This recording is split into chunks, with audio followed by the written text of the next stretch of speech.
The news of the Nixari defeat spread across the galaxy faster than quantum communications could carry it. Within hours, every alien government was receiving reports that seemed impossible to believe. Humans, the weak, peaceful species that never fought back, had appeared with a massive fleet and completely destroyed one of the galaxy's most powerful military forces. Director Choi, Dan sat in her underground command center on Earth, monitoring alien communication networks as panic spread from system to system. The intelligence services translation computers were working overtime, analyzing millions of messages as alien civilizations tried to understand what had happened. Director, we're intercepting urgent military communications from the Vorthak Empire, reported her deputy, Captain Lee Bin. They're recalling all their raiding fleets and putting their border defenses on maximum alert. What about the smaller species? The Kethani Confederation has sent 3 urgent diplomatic messages asking for immediate peace talks. The Solari Trade Union is offering to return all captured human cargo and pay compensation for damages. The Terran Mining Consortium, they're practically begging for forgiveness. Choi Dan smiled coldly. For 30 years, these alien governments had treated human diplomatic protests as jokes. They had ignored every complaint, dismissed every attempt at peaceful resolution, and continued attacking human colonies whenever they felt like it. Now suddenly they wanted to talk. Captain, I want you to compile a complete database of every attack on human civilians over the past 3 decades. Every raid, every act of piracy, every commercial dispute that resulted in human deaths. Cross-reference it with the locations of alien military bases and fleet positions. Ma'am, are we preparing target lists? We're preparing justice lists. There's a difference. On the bridge of the Soul's Vengeance, Admiral Kang Ho was reviewing reports from intelligence sources throughout the galaxy. The destruction of the Nixari home fleet had sent shockwaves through every alien military command. Species that had never paid attention to human affairs were suddenly very interested in their past actions. Sir, we're receiving priority communications from Ambassador Park Min at the Galactic Coalition headquarters, reported the communication officer. The ambassador's face appeared on the main screen, and Admiral Kang Ho could see the barely controlled excitement in his expression. Admiral, I've been in diplomatic service for 20 years and I've never seen anything like this. Every alien representative is asking me about humanity's military capabilities. They want to know how many ships we have, where they came from, what other technologies we've developed. What are you telling them? The truth, sir. That humanity has been preparing for this moment since first contact. That we've been studying their weaknesses while they assumed we were weak. That the Navy of Retribution is just the beginning of what we can do when we decide to stop being patient. Admiral Kang Ho nodded. What about reparations for past attacks? Sir, species that haven't answered our diplomatic protests in decades are suddenly offering to negotiate compensation packages. The Nixari civilian government has already agreed to pay damages for Terra Nova. The Vorthak Empire wants to discuss returning captured colonists. Including my sister? Ambassador Park Min's expression grew serious. Sir, we believe Li Na and her children are being held at a Vorthak slave processing facility in the Keth Dal system. Captain Joanne's reconnaissance reports confirm their location. For the first time since the operation began, Admiral Kang Ho felt personal anger break through his professional calm. His sister had been enslaved for 3 years while Earth's government filed diplomatic protests that the Vorthak ignored. Order the 3rd battle group to proceed to Kethdal immediately. I want that facility liberated and every human prisoner recovered. Sir, what about Vorthak military forces in that system? What about them? Captain Yoon Jae was now commanding a full destroyer squadron, leading the liberation of New Busan colony where this had all started. His ships dropped out of quantum space around the planet that had been under Vorthak occupation for 3 years. The alien garrison was completely unprepared for the sudden appearance of human warships.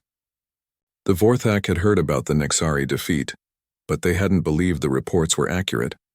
Humans didn't have military technology. Humans didn't fight wars.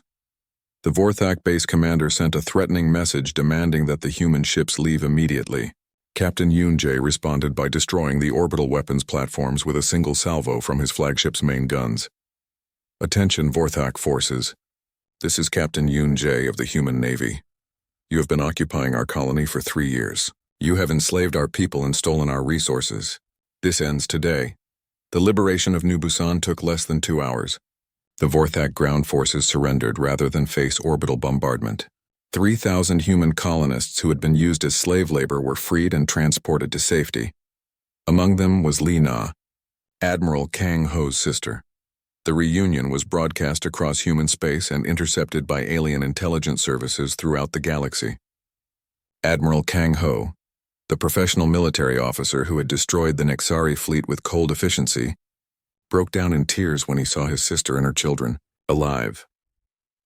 The aliens watching the broadcast saw something they had never expected to see in humans: the combination of overwhelming military power and deep emotional connections. Humans weren't just advanced warriors.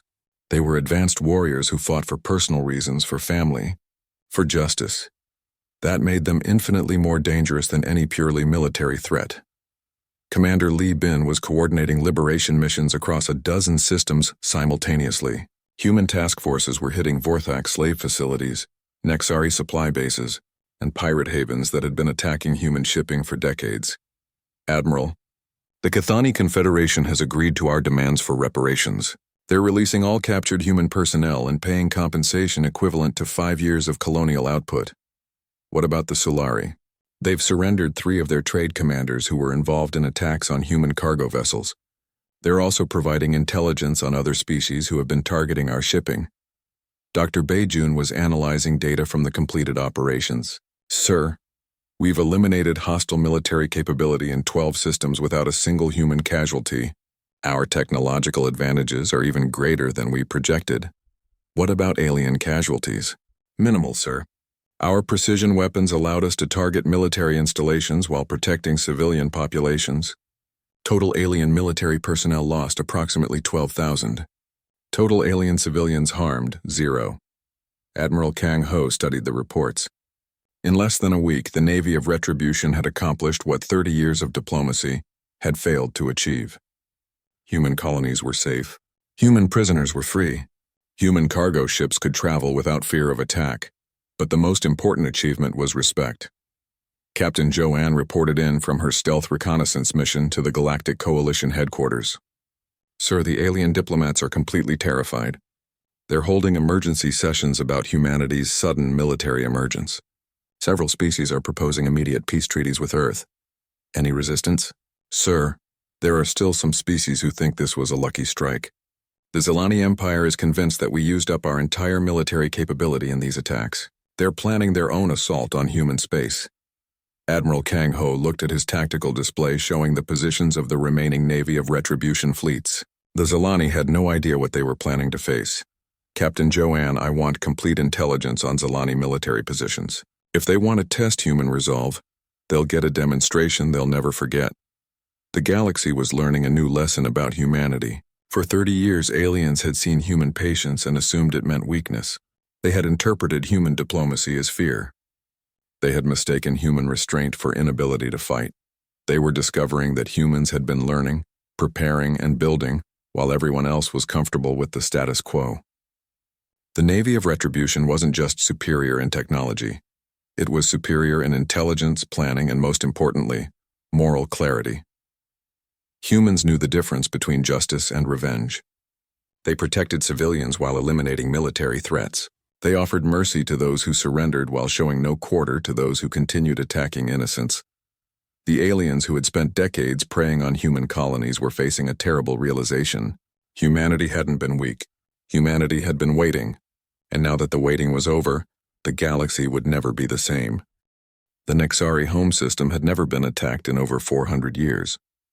Fleet Commander Vexhai, the same alien who had destroyed Terra Nova, was celebrating in his command station above the planet Nexar Prime. The orbital defense platforms hummed with routine activity. Merchant ships came and went through the busy shipping lanes. Children played in the civilian habitats while their parents worked in the bustling commercial centers. The system's defense fleet was spread out across normal patrol routes. 47 warships protected the home system of one of the galaxy's most powerful civilizations. Their sensors swept space in regular patterns, looking for threats that military doctrine said would approach slowly through normal hyperspace lanes. They were looking in the wrong direction. Admiral Kang Ho stood on the bridge of the Soul's Vengeance, watching the tactical display show his fleet's position just outside the Nexari system. 300 ships hung in the darkness of space, invisible to every sensor the aliens possessed. All ships report ready. Sir? Commander Lee Bin announced from her position at the Fleet Command Station. Captain Joanne confirmed target locations. The stealth ship captain's voice came through the secure communication channel. Sir, all targets are confirmed. Fleet Commander. VexHI is on Station Alpha 7. The main defense command center is on Station Beta 12. All Nexari military leaders are at their designated positions. Civilian population status. All civilian areas are clearly marked. No military targets are located near population centers. We can eliminate their entire command structure without harming non-combatants. Admiral Kang Ho looked at the chronometer. In 60 seconds, the Navy of Retribution would announce itself to the galaxy. The aliens would learn that 30 years of apparent weakness had been 30 years of preparation. Fleet order. All ships prepare for quantum jump. Target coordinates are locked in. Remember, we are here to deliver justice, not to become what they are. Military targets only. Protect the innocent. The countdown reached 0. Execute. Space around the Nexari home system suddenly filled with human warships. They appeared exactly where the battle plan required. Inside the defense perimeter between the patrol fleets, positioned to eliminate every military target simultaneously. The quantum drives that Dr. Beijun had spent 20 years perfecting allowed the human fleet to bypass every known method of space interdiction. While alien ships had to approach through predictable hyperspace corridors, human vessels could appear anywhere they chose with perfect accuracy. On the Nexari command station, alarms began screaming. Fleet Commander VexHI rushed to his battle bridge, staring in disbelief at sensor displays that showed impossible readings. Where did these ships come from? He roared at his sensor operator. Sir, I don't know.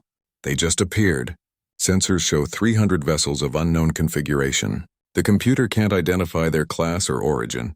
300 ships? That's impossible. No species has that many warships in a single fleet. Sir, we're receiving a communication from the lead vessel. Put it on screen. The main display showed the bridge of a ship unlike anything in galactic naval architecture. The human commanding officer wore a uniform that VexHI had never seen before. His face was calm, but his eyes burned with cold fury. I am Admiral Kang Ho of the Human Navy of Retribution, the figure said in perfect Nexari. You destroyed Terra Nova. You murdered 3 million innocent civilians. You thought humans were too weak to respond. You were wrong. VexHI's breathing stopped. Humans didn't have a navy. Humans didn't have warships. Humans were the weak species that absorbed attacks and begged for peaceful solutions. This is Fleet Commander VexHI of the Nexari Defense Force. You are trespassing in sovereign Nexari space. Withdraw immediately or face the consequences. Admiral Kang Ho's expression didn't change. Commander, you had 6 hours to kill 3 million people who never harmed you. We will need 4 hours to eliminate your entire military capability. Justice is not always quick, but it is always certain. The communication channel closed. Across Nexari space, human ships began their attack. The Soul's Vengeance engaged the Nexari Dreadnought Squadron first. The alien ships opened fire with plasma cannons that had been the terror of the galaxy for centuries. The energy beams struck human shields and simply vanished, absorbed by defensive systems that operated on principles the Nexari had never imagined. Captain Yoon Jae, now commanding the destroyer Terra Nova's memory, led the attack on the orbital platforms where Fleet Commander VexHI was located. His ship's weapons had been built, specifically to penetrate Nexari armor and shields. This is for my homeworld, he said quietly as his ship's main guns fired. The plasma bolts punched through the station's defenses like they were made of paper. The Nexari had never faced weapons designed specifically to counter their technology. Every system they trusted had been studied, analyzed, and defeated by human engineers who had spent decades learning their weaknesses. Commander Lee Bin coordinated the fleet's movements from her position on the flagship. Her tactical display showed every human ship, every alien target, and every civilian area that needed protection. The battle unfolded exactly as the simulations had predicted. Admiral, Nexari Squadrons 2 and 5 are moving to intercept our destroyer groups. Let them come. They're about to learn the difference between fighting other aliens and fighting humans. The Nexari ships that moved to engage human destroyers discovered that humanity had redefined what a destroyer could be. Ships that should have been outgunned by Nexari cruisers instead tore through alien formations with weapons that fired faster, hit harder, and tracked targets with impossible accuracy. Dr. Bae-jun's weapon systems performed exactly as designed. Human plasma cannons used focused antimatter that could penetrate any known armor. Human missiles could track targets through hyperspace and maneuver around point defense systems. Human electronic warfare equipment could blind alien sensors and disable their weapons from beyond visual range. But the most devastating weapon was human intelligence. Captain Joanne's reconnaissance missions had mapped every weakness in Nexari defensive doctrine. The human fleet knew exactly where to strike for maximum effect and minimum alien casualties. "Sir, the Nexari are requesting reinforcements from their outlying systems," reported the communication officer. "How long until those reinforcements arrive?" "At least 8 hours, sir. Their ships have to use conventional hyperspace drives." Admiral Kang Ho nodded. "By the time help arrives, there won't be anything left to reinforce." The battle continued with mathematical precision. Human ships eliminated military targets while carefully avoiding anything that might harm civilians. When Nexari weapons platforms were destroyed, escape pods were allowed to reach safety. When alien ships surrendered, they were disabled rather than destroyed. This wasn't the savage massacre that the Nexari had inflicted on Terra Nova. This was professional military action conducted by people who understood the difference between justice and revenge. Fleet Commander Vexhai watched his entire defense force being systematically dismantled. The humans weren't just winning. They were demonstrating military superiority that seemed impossible. Where had this fleet come from? How had humans developed technology that could defeat the combined military might of Nexari space? "Sir, all defense platforms in sections 7 through 12 have been eliminated. Our casualty reports show 90% of our military personnel have been evacuated to civilian areas." "What about our warships?" "Sir, we don't have any warships left." 4 hours after the battle began, it was over. The Nexari home system's entire military capability had been eliminated. Every weapons platform was destroyed. Every warship was either disabled or fled. The command stations where military leaders had planned attacks on human colonies were nothing but debris. But the civilian habitats were untouched. The commercial stations continued operating normally. The planetary population was completely safe. Admiral Kang Ho opened a communication channel to the surviving Nexari leadership. "This is Admiral Kang Ho to the Nexari civilian government. Your military command has been eliminated. Your ability to attack innocent people has been removed. Your civilian population has not been harmed because humans do not make war on children and families." He paused, looking directly into the camera. "You thought we wouldn't retaliate. You thought we were too weak to fight back. You were wrong about our strength, but you were right about one thing. We are not like you. We remember the difference between soldiers and civilians." The human fleet began to withdraw, leaving the Nexari home system defenseless but undamaged. The aliens would rebuild their military eventually, but they would never forget that humans could appear anywhere, anytime, and eliminate any threat with surgical precision. Across the galaxy, other alien civilizations watched the sensor reports with growing fear. The humans weren't weak. The humans had been preparing. And somewhere in the darkness between stars, the Navy of Retribution was deciding who would face justice next. The hidden shipyard in the Kuiper Belt had been operating for 28 years. From the outside, it looked like another mining operation on a worthless asteroid. The few alien merchants who passed through, the area saw nothing but automated mining equipment and standard cargo haulers. They never looked close enough to see the massive doors carved into the asteroid's core. They never detected the fusion reactors that powered construction bays bigger than most space stations. They never realized that humanity had been building the largest fleet in galactic history right under their noses. Admiral Kang Ho stood on the observation deck, looking out at 3,000 ships that officially didn't exist. The Soul's Vengeance floated in the center of the formation, 2 kilometers of armored death bristling with weapons that could crack moons. Around it, smaller ships formed perfect battle groups, destroyers, cruisers, carriers, and support vessels, all built to specifications that would make alien engineers weep. "Sir, all fleet elements report ready for deployment," said Commander Lee Bin, his new flag captain. At 28, she was the youngest fleet commander in human history. She was also one of the most brilliant tactical minds ever produced by Earth's military academies. "Status report on the stealth reconnaissance ships? Captain Joanne reports that all target systems have been mapped.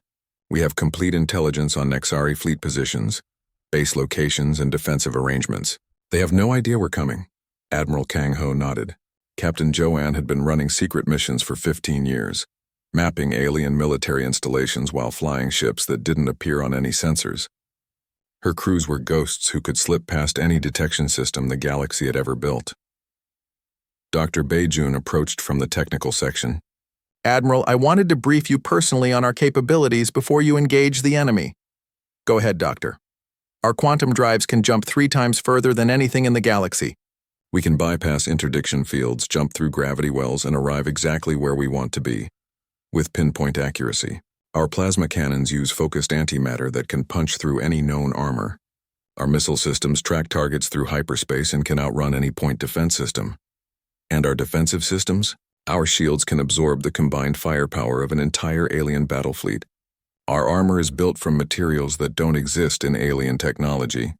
Our electronic warfare systems can blind their sensors and disable their weapons from beyond visual range." Chief Engineer Park Wan joined the conversation. "Sir, I've been working with these systems for 20 years. The aliens don't know it yet, but their technology is primitive compared to what we've built. They've been fighting the same wars with the same weapons for centuries. We've been designing systems specifically to counter everything they have." Admiral Kang Ho looked back at his fleet. Every ship represented years of secret development. Every weapon system had been tested and perfected in hidden facilities. Every crew member had trained on simulators built from captured alien technology and intelligence gathered over 3 decades. What about crew readiness? Commander Li Bin smiled coldly. "Sir, every officer and crew member in this fleet volunteered after Terra Nova. They've seen the recordings.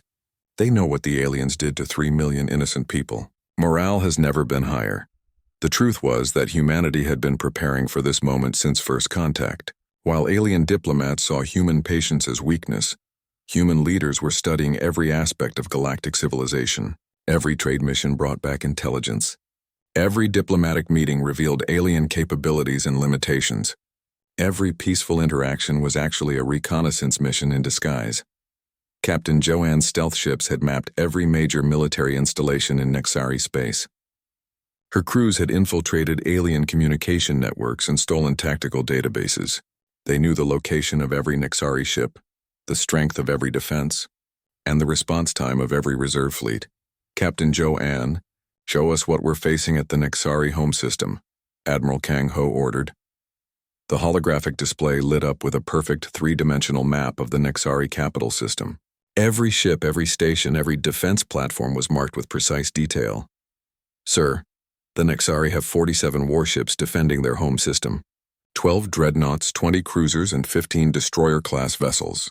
Their orbital defense platforms have plasma cannons and missile batteries, but their coverage has gaps we can exploit." "What about civilian populations?" "The Nexari Military Command is located on orbital stations separate from civilian habitats. We can eliminate their entire command structure without harming non-combatants." Dr. Beijun brought up technical specifications. "Sir, our analysis shows that a single human dreadnought is equivalent to 5 of their best ships. Our destroyers outgun their cruisers. Our fighters are faster and more maneuverable than anything they've ever built." "How is that possible? The Nexari are supposed to have one of the most advanced militaries in the galaxy." "They do, sir. But they've been fighting other alien races who use similar technology and tactics. They've never faced an enemy who spent 30 years studying their weaknesses and designing counters to every system they have." Commander Li Bin pulled up the battle plan. "Sir, we can hit 12 systems simultaneously with this force. Complete surprise attacks that will eliminate their entire military structure before they can respond or call for help." Admiral Kang Ho studied the plans. The Navy of Retribution wasn't just superior in technology. It was superior in intelligence, planning, and tactical doctrine. While alien races had been content to repeat the same strategies for centuries, humans had been developing new approaches to warfare. "What's our timetable?" "We can begin operations immediately. The fleet is fully supplied and ready for extended combat operations. All target systems are under surveillance. We can coordinate simultaneous strikes across Nexari space." The Admiral looked around at his staff. These weren't the same humans that aliens had been pushing around for 30 years. These were the products of humanity's greatest military development program in history. They had studied every battle, analyzed every defeat, and learned from every mistake. Dr. Beijun, how long have we been planning this operation? Sir, the basic framework was developed 6 months after first contact. We've been refining it for 30 years. And the aliens never suspected? Sir, they thought we were weak. They thought our peaceful nature meant we were incapable of military thinking. They never imagined that humans study war even when we're not fighting it. Captain Joanne activated another display. Sir, we've also been monitoring alien communication networks. They're completely unprepared for this level of military action. Their intelligence services never detected our shipbuilding programs. Their military leaders are convinced that humans don't have the capability or will to launch major operations. Admiral Kang Ho made his decision. Signal all ships. Prepare for Operation Retribution. We'll hit the Nexari home system first. Complete elimination of their military capability. Show the galaxy what happens when you murder 3 million innocent humans. Commander Li Bin began issuing orders to the fleet. All ships, this is Fleet Command. Prepare for combat operations. Target Nexari home system. Rules of engagement: eliminate all military targets. Protect all civilians. Show no mercy to those who showed no mercy to Terra Nova. The hidden doors of the asteroid shipyard began to open. For the first time in galactic history, the Navy of Retribution would reveal itself to the universe. The aliens thought they knew everything about human military capability. They thought 30 years of peaceful behavior meant humans were naturally weak. They were about to discover that the most dangerous humans are the ones who appear harmless until the moment they choose not to be. The morning sun rose over Terra Nova just like it had for the past 15 years since humans first settled the planet. 3 million people lived in the gleaming cities that stretched across the southern continent. Farmers worked the fertile valleys. Children played in schools. Families lived their quiet lives under a peaceful sky. Captain Yoon Jae was loading cargo onto his merchant ship Harmony's Dream at the orbital station. His crew was preparing for another routine run to the inner colonies. The holds were full of Terra Nova's specialty crops and handcrafted goods that were popular throughout human space. Captain, we're getting some strange readings on the long-range sensors, said his navigation officer, Ensign Kim Sol. What kind of readings? Ships dropping out of hyperspace at the edge of the system. Big ones. Military configuration, Yoon Jae frowned. There weren't supposed to be any military ships in the Terra Nova system. Earth's defense fleet was spread thin across dozens of colonies, and Terra Nova wasn't considered a strategic target. Can you identify them? Working on it, sir. The computer is running the profiles now. Kim Sol's face went pale as the results came in. Captain, those are Nexari dreadnoughts. 12 of them. And they're heading straight for the planet. The Nexari Syndicate was one of the most powerful alien civilizations in the galaxy. They controlled vast trade networks and weren't shy about using military force to protect their business interests. But they had never attacked a major human colony before. Get me a channel to the orbital defense station, Yoon Jae ordered. Station control. This is Harmony's Dream. Are you seeing what we're seeing out there? We see them, Harmony. We're trying to raise them on standard channels, but they're not responding to our hails. Down on Terra Nova's surface, people were going about their normal morning routines. The planet had a small defense force, but it was designed to handle pirates and smugglers, not a full military assault from one of the galaxy's major powers. Governor Li Na, Admiral Kang Ho's sister, was in her office reviewing agricultural reports when her aide rushed in. Governor, we have a situation. Fleet Command is reporting Nexari warships approaching the planet. Li Na stood up quickly. How many ships? 12 dreadnoughts, ma'am. They'll be in weapons range in 20 minutes. Get me a channel to the lead ship and activate the planetary defense systems.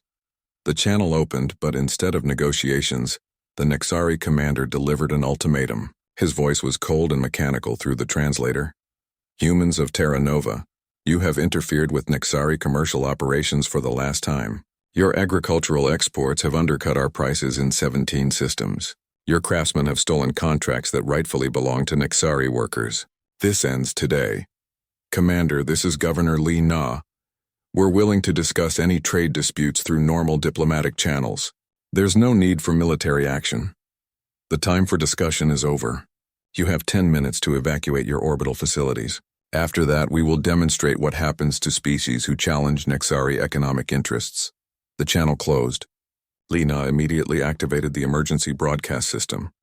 This is Governor Li Na to all citizens of Terra Nova. We are under attack by Nexari forces. All civilians should move to designated emergency shelters immediately. This is not a drill. In orbit, Captain Yunjae watched the Nexari fleet move into attack formation. The orbital station's handful of defense weapons were no match for 12 dreadnoughts. The smart thing would be to run, get his ship to safety and report what happened. But 3 million people lived on the planet below. His own parents had retired to a small farm in the northern continent. His brother worked at the main spaceport. His childhood friends had built lives in the growing cities. Kim-Sol, how fast can we download the planetary database? Sir, we don't have that kind of storage capacity. Then record everything. Full sensor sweep of the Nexari ships. Their formations, their weapon signatures, their communication frequencies. If we can't save the planet, at least we can make sure someone knows exactly what happened here. The attack began exactly 10 minutes after the ultimatum expired. The Nexari ships opened fire with plasma cannons that turned the orbital defense platforms into glowing debris. The civilian stations tried to surrender, but the aliens weren't interested in prisoners. From his ship's bridge, Yunjae watched the orbital bombardment begin. Massive energy beams lanced down from the dreadnoughts, striking military targets first. The planetary defense force's few fighters were vaporized before they could launch. The communication arrays went silent. Then the bombardment shifted to civilian targets. My God, whispered Kim-Sol. They're targeting the cities. The energy beams carved through Terra Nova's atmosphere like burning swords. Where they struck, nothing remained. Not buildings, not people, not even memories. Just craters of melted rock and superheated air. The bombardment continued for 6 hours. 12 dreadnoughts methodically destroyed every major population center on Terra Nova. 3 million people died in a single morning, killed by aliens who thought humans were too weak to matter. When it was over, Fleet Commander Vexhai of the Nexari Syndicate recorded a message that was broadcast across the galaxy. Let this serve as a warning to all inferior species. The Nexari Syndicate will not tolerate economic interference. Any race that challenges our rightful position in galactic commerce will face the same fate as Terra Nova. The humans were fools to think their pathetic diplomacy could protect them. Let their ashes remind the galaxy of the price of defying Nexari interests. Captain Yunjae's ship was one of only 17 vessels that escaped the Terra Nova system. His sensor logs contained complete records of the attack, the names of every Nexari ship, the face of every commander, the signature of every weapon that had turned his homeworld into a tomb. The message reached Earth 6 hours later. Admiral Kang Ho was in a strategy meeting when the communication came through. The room fell silent as they watched the recordings from Terra Nova's final hours. Director Choi Dan sat at the conference table, her face carved from stone. How many survivors? Perhaps a few thousand scattered across the outer settlements. Everyone in the major cities is gone. President Shin Yu, Earth's elected leader, stared at the tactical display showing where Terra Nova used to be. 3 million citizens, gone, murdered by aliens who thought humans wouldn't fight back. Ma'am, Admiral Kang Ho said quietly, I recommend we activate the Retribution Protocol. Every person in the room knew what that meant. 30 years of secret preparation, 30 years of hidden construction, 30 years of building weapons that the galaxy had never imagined. The Nexari think they've sent a message, President Shin Yu said. They think they've shown the galaxy what happens when you cross them. She stood up and looked around the room at humanity's military leadership. They're about to learn that humans send messages too, and our messages are delivered in person. Dr. Bei-jun activated his communication link to the hidden shipyards. All construction crews, this is not a drill. Prepare the Navy of Retribution for immediate deployment. The galaxy thought Terra Nova was the end of human resistance. They thought the massacre would teach other species not to challenge established powers. They were wrong. Terra Nova wasn't the end of anything. It was the beginning of humanity's revenge. The alarm bells rang across the command center on Earth. Admiral Kang Ho stood at the massive viewing screen, watching another red dot disappear from the galactic map. New Busan colony was gone. 300,000 humans lived there yesterday. Today there was only silence. Sir, we're getting reports from the survivors, said Lieutenant Park Won, his voice shaking. The Vorthak ships came without warning. They took everyone they could capture. The rest? He couldn't finish the sentence. Kang Ho closed his eyes. His sister Li Na lived on New Busan with her husband and 2 young children. He had visited them just 6 months ago. The children had run to him, calling him Uncle Ho, begging for stories about the stars. "Any word from the civilian ships that escaped?" he asked. 17 cargo vessels made it out. Captain Yoon Jae from the Morning Star is asking permission to return and search for survivors. Tell him no. The Vorthak fleet is still in the area. We can't lose more people. This was the way it always went. The alien races attacked, humans died, and Earth did nothing but send angry messages. For 30 years, it had been the same pattern. The Galactic Coalition would hold meetings. Ambassadors would make speeches. Trade restrictions would be discussed. Then everything would go back to normal until the next attack. Across the galaxy, humans were seen as weak. They never fought back. They never showed anger. They just absorbed every hit and asked for peace talks. In the diplomatic quarters of the space station above Earth, Ambassador Park Min was preparing another speech. He had given hundreds of these speeches over the years. Each one was about peace, understanding, and finding solutions without violence. The alien diplomats would listen politely, promise to investigate, and then do nothing. Park Min looked at the data pad in his hands. New Busan was the 37th colony attacked this year. The Nexari had destroyed 5 human trading posts. The Cathani had seized 4 cargo ships. The Solari had enslaved 2,000 human workers on a mining station. Every attack was called something different.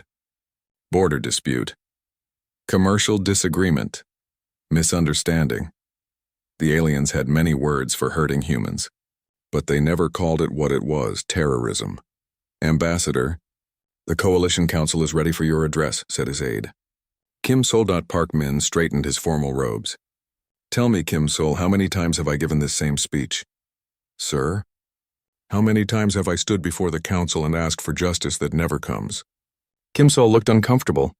"Sir, we must believe in the process. Violence only creates more violence." Park Min nodded. He would give the speech. He would ask for justice. The alien diplomats would promise to look into it. And tomorrow, another human colony might disappear. But what the aliens didn't know was that someone else was watching. Someone else was listening. Someone else was keeping track of every attack, every insult, every drop of human blood spilled in the cold vacuum of space. Director Choi Dan ran the Human Intelligence Service.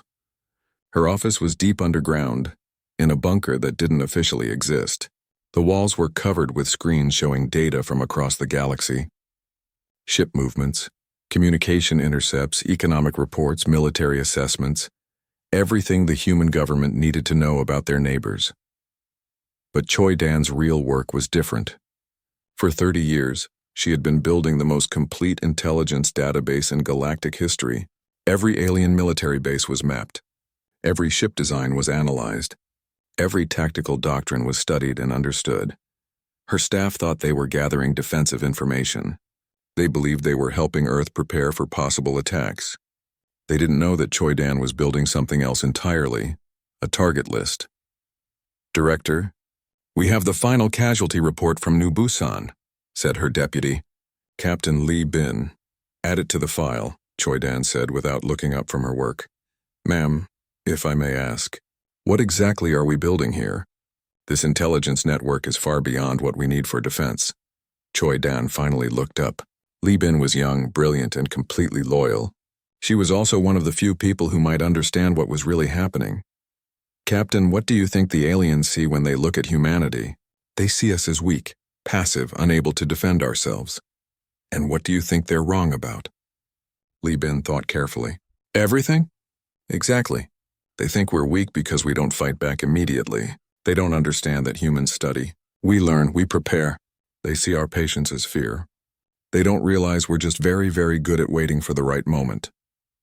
Deep in the asteroid belt, far from any shipping lanes or patrol routes, construction continued on projects that didn't appear in any official records. Dr. Bae Jun supervised the work from a command center carved into a spinning rock that looked empty from the outside. The shipyards stretched for kilometers through the asteroid field. Thousands of workers lived in hidden habitats, building ships that the galaxy had never seen before. These weren't the small patrol boats that Earth showed to visitors. These weren't the cargo haulers that traded peacefully across human space. These were warships. Real warships, built with technology that humanity had developed in secret. while the aliens laughed at their weakness. The Soul's vengeance was nearly complete. 2 kilometers of armored hull bristling with weapons that could crack planets, engines that could jump further than any ship in known space, shields that could absorb punishment that would destroy an entire alien fleet. "Doctor, the quantum drive tests are complete," reported Chief Engineer Park 1. "We can jump twice as far as the best Nexari ships, and we can do it through their interdiction fields. And the weapons? The plasma cannons can punch through any armor in the galaxy. The missile systems can track targets through hyperspace. The point defense arrays can stop anything they throw at us." Dr. Beijun nodded. For 30 years, humanity had been learning from every alien technology they encountered. Trade missions brought back samples. Diplomatic visits included technical exchanges. Captured pirate ships were studied down to the last bolt. The aliens thought they were sharing with primitives. They didn't realize they were teaching humans how to build better weapons than they had ever imagined. Back on Earth, Admiral Kang Ho received a coded message. It was time. The hidden fleets were ready. The target lists were complete. The galaxy had pushed humanity too far for too long.